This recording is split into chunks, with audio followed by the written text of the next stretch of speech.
देखिए हिमांशु जी, संभल का पाकिस्तान और विदेशी कनेक्शन आज से थोड़े ना है। वो 98 में, 2005 में, 2019 में बहुत सारे समय पे संभल की जो विचारधारा है वो पाकिस्तान से मेल जोल खाती है। 2005 में जब यूपीए की सरकार रहती है केंद्र में और मुलायम सिंह मुख्यमंत्री रहते हैं, तब भी दो व्यक्ति ऐसे पकड़े जाते हैं जो एशिया के हेड होते हैं, अलकायदा के हेड होते हैं। तो मुझे लगता है कि संभल की जो विचारधारा है वो पाकिस्तान और अफगानिस्तान और अलकायदा से पहले से मेल खाती थी। लेकिन बड़े स्पष्टता से आपके चैनल पर कहूंगा कि एक मजबूत भारत है, एक सशक्त भारत है। मोदी जी के नेतृत्व में उत्तर प्रदेश भी एक सशक्त उत्तर प्रदेश है।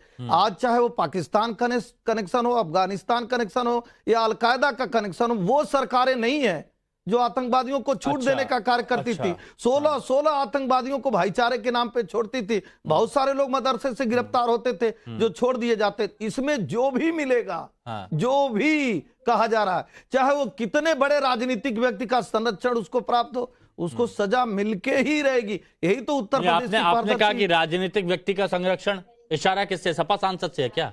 देखिए, बर्क साहब का जो वर्तमान बर्क साहब है, इनके पिताजी बर्क साहब अब नहीं है, उस समय भी उनका बयान आता था और वो संभल कहते थे भाई यहाँ पुलिस क्या करेगी, यहाँ मैं हूं ना, मैं हूं में। उन्होंने ऐसे संभल को ऐसा संभल बना दिया कि 1978 का पुनः याद दिलाने लगा। 1978 की 10 सेकंड की एक छोटी सी चीजें आपको बताऊंगा। एक गंगा जमुना तहजीब थी, एक भाईचारा थी, लेकिन वो होली देखा नहीं गया और होली के तीसरे दिन ऐसी खून की होली खेली गई कि आज भी वो संभल याद रहता है। लेकिन पूज्य योगी आदित्यनाथ जी के नेतृत्व में आज संभल में आप ही के चैनल पर जिम्मेदारी से दिखाया गया कि अब वहां पे अमन शांति है।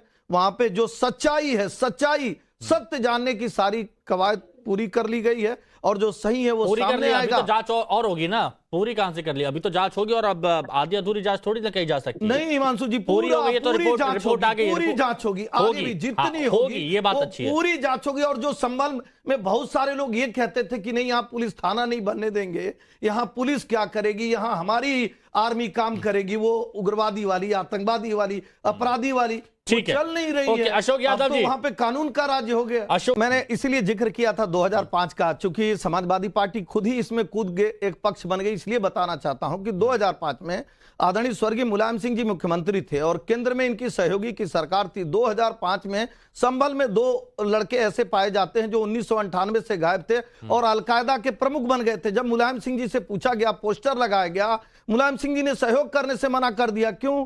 क्योंकि उनको वोट से डर लग रहा था। और अशोक जी का जो सवाल है, भारतीय जनता पार्टी, ये भारतीय जनता पार्टी की ही सरकार है कि वहां पे बरामदगी हो रही है और वहां पे गिरफ्तारियां भी हो रही हैं। नहीं तो अभी देखिए, मैं वही फेलोर तो आपके समय में था, फेलोर आपके समय में था कि 2005 में जब पूछा गया तो मुलायम सिंह जी छोड़ने का कार्य किया और हमारी सरकार में ऐसे लोगों को गिरफ्तार किया जाता। आप बताइए, अब एक पूरी विचारधारा, चाहे वो पार्टी की विचारधारा, व्यक्ति की विचारधारा, संभल की विचारधारा, वो पाकिस्तान से मेलजोल खाने लगी, अलकायदा से मेलजोल खाने लगी। तो भी देखिए ना, केंद्र सरकार को तो आपको धन्यवाद।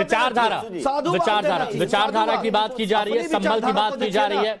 अपनी विचारधारा को देखिए, 17 बड़े आतंकवादियों को छोड़ दिया जाता है जिनको 20-20 साल की सजा सुनाई गई रहती है। क्यों छोड़ दिया जाता है? तुष्टीकरण और तुष्टीकरण के नाते। ये तो भारतीय जनता पार्टी की सरकार है जहां बरामदगी, जहां वहां पुलिस थाने खुल रहे। हिमांशु जी, दो चीजें देखिए, दानिश जी ने कहा कि वो कोर्ट में क्यों चले गए, मतलब कोर्ट में जाना इनके लिए अराजकता है और कोर्ट के द्वारा सर्वे का आदेश देना अराजकता है, जैसा कि इन्होंने कहा। तीसरी बात मैं कहूंगा, रुकिए, आप बीच में बोलिए मत, मैं आपके बीच में बोला नहीं। आप एकदम तय कर रखे हैं कि अगर कोई मुस्लिम धर्म का व्यक्ति कितना भी अपराधी, कितना भी उग्रवादी कुछ भी करे तो वो सही है। मैं आपसे पूछना चाहता हूं, आप बताइए, भारत के न्याय शास्त्र का सबसे अच्छा विधान क्या है? अगर कोई न्यायालय निर्णय देता है, अगर वहां न्याय के तहत सर्वे होने जाता है, तो आप उग्रवादियों के साथ क्यों खड़े हो जाते हैं, आतंकवादियों के साथ क्यों खड़े हो जाते हैं, अपराधियों के साथ क्यों गए? आप क्यों नहीं कहते हैं कि न्यायालय के निर्णय का अनुपालन होना चाहिए? दूसरी बात, आपने अराजकता को लेकर कहा।